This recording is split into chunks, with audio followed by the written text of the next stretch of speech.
যে জয় শ্রীরাম স্লোগান দিয়ে ওপারের দাদাবাবুরা আমাদের মুসলমানদেরকে নির্যাতন করছে, হত্যা করছে, সেই জয় শ্রীরাম আজকে মসজিদের শহর ঢাকায় দেওয়া হচ্ছে। হাজার হাজার মসজিদের শহর ঢাকায় আজকে জয় শ্রীরাম বলা হচ্ছে।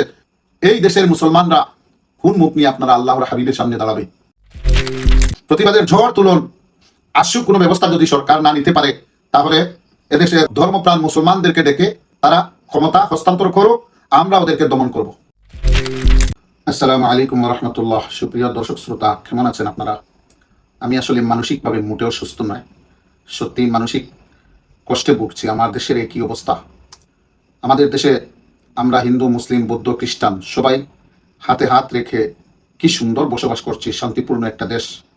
হিন্দুরা মুসলমানদের দুঃখ কষ্টে ছুটে আসে, আমরা মুসলিমরা হিন্দুদের দুঃখে কষ্টে আমরা ছুটে যাই। এত ভ্রাতৃত্বপূর্ণ একটি সম্পর্কের দেশ, যেটা বিশ্বে হয়তো বিরল হবে।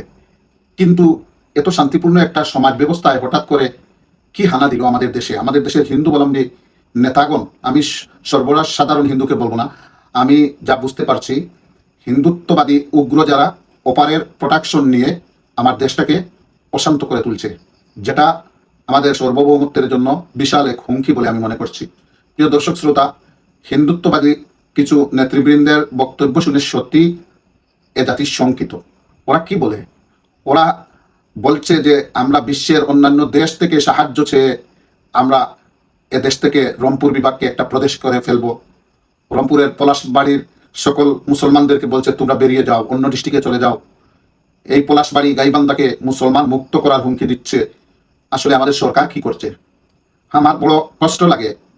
প্রিয় দর্শক শ্রোতা, আপনারাও দেখেছেন 24-এর অভ্যুত্থানের পর যখন দেশ গড়ার প্রয়োজন ছিল, তখন আমাদের দেশের বর্তমান ক্ষমতাসীন দল একটা নির্বাচনের জন্য পাগল পাড়া হয়ে গিয়েছিল। তারা এত চাপ তৈরি করেছিল যেন নির্বাচন না হলে দেশটা রসাতলে যায়। এখন তো দেশে নির্বাচিত সরকার, এই সরকার কি করছে? ওরা এত সাহস কোথায় পেল? ওরা এদেশের ভূমিপুত্র মানুষদেরকে বলে তোমরা গাইবান্ধা ছেড়ে চলে যাও, রংপুর ছেড়ে অন্য ডিস্ট্রিক্টে চলে যাও। একথা বলার সাহস কোথায় পায়? ওরা বলে এ দেশটা নাকি, এদেশে তারা রাম মন্দির করবেই, রাম মূর্তি গড়বেই। তো আমার প্রশ্ন, রাম ভূমি যেটা, সেখানে না রাম মূর্তি তারা করতে পারে? তারা রাম ভূমির দাবি করে গুজরাটের অযোধ্যায় বাবরি মসজিদ শহীদ করে সেখানে রাম মন্দির বানিয়েছে, সেটাও আমরা সহ্য করেছি। কিন্তু আমাদের 17 কোটি মুসলমানদের এই ভূমি, এখানে তারা রাম মূর্তি তৈরি করবে, আর রাম মূর্তির 80% কাজ নাকি শেষ হয়ে গিয়েছে। বর্তমান সরকার সহ ইন্টারিম সরকার যারা ছিল তারা এর জন্য দায়ী। ওরা 80% কাজ কিভাবে শেষ করলো? ওদের ভিত্তিপ্রস্তর যখন করেছিল তখনই তো ওদেরকে বাধা দিয়ে কাজটা সেখানেই সমাপ্ত করার কথা ছিল। এখানে তারা রাম মন্দির করবে, রাম মূর্তি বানাবে, এটা কি চারটিখানি কথা? এদেশে কি মুসলমানেরা মরে গিয়েছে? এদেশে কি মুসলমান নাই?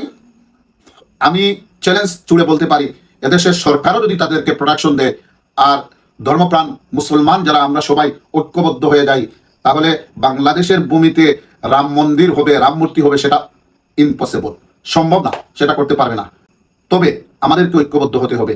আমরা কেউ ক্ষমতার জন্য পাগলপাড়া হয়ে যাচ্ছি, কেউ আমরা ইসলামী রাজনীতির সাথে সম্পৃক্ত যারা, তারা আমরা ঐক্যবদ্ধ হতে পারছি না, একে অন্যকে দোষারোপ করায় ব্যস্ত।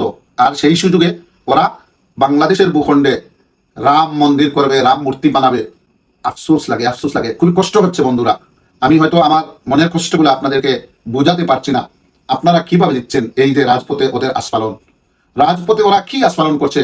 যে জয় শ্রীরাম স্লোগান দিয়ে ওপারের দাদাবাবুরা আমাদের মুসলমানদেরকে নির্যাতন করছে, হত্যা করছে, সেই জয় শ্রীরাম আজকে মসজিদের শহর ঢাকায় দেওয়া হচ্ছে। এটা কি মেনে নেওয়া যায়? হাজার হাজার মসজিদের শহর ঢাকায় আজকে জয় শ্রীরাম বলা হচ্ছে। এই দেশের মুসলমানরা কোন মুখ নিয়ে আপনারা আল্লাহর হাবিবের সামনে দাঁড়াবে?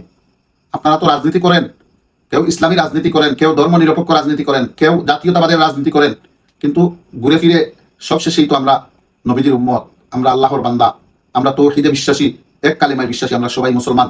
আমরা কিভাবে হাসরের মাঠে দাঁড়াবো?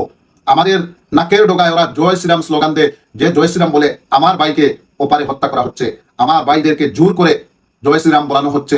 সেই জয় শ্রীরাম আমার দেশের ভূখণ্ডে ওরা উদ্যতভাবে তারা সেই স্লোগান দিচ্ছে। এটা দেখে সত্যি আমি শঙ্কিত হয়ে যাচ্ছি, শঙ্কিত।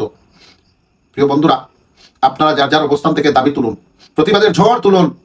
আশু কোনো ব্যবস্থা যদি সরকার না নিতে পারে, তাহলে এদেশের বিজ্ঞ উলামায়ে কেরামকে ডেকে বিজ্ঞ ধর্মপ্রাণ মুসলমানদেরকে ডেকে তারা ক্ষমতা হস্তান্তর করুক, আমরা ওদেরকে দমন করব। প্রিয় বন্ধুরা, এই বিষয়ে আপনারা কার কি অবস্থান, আপনারা কিভাবে দেখছেন হিন্দুত্ববাদী উগ্র হিন্দুদের এই আস্ফালন, সেটা কমেন্ট বক্সে জানাবেন। আলোচনাটি ভালো লাগলে সহমত প্রকাশ করে একটা কমেন্ট করবেন, সেই প্রত্যাশায় আজকে বিদায় নিচ্ছি। দেখা হবে অন্য আলোচনায়। আসসালামু আলাইকুম ওয়া রাহমাতুল্লাহ।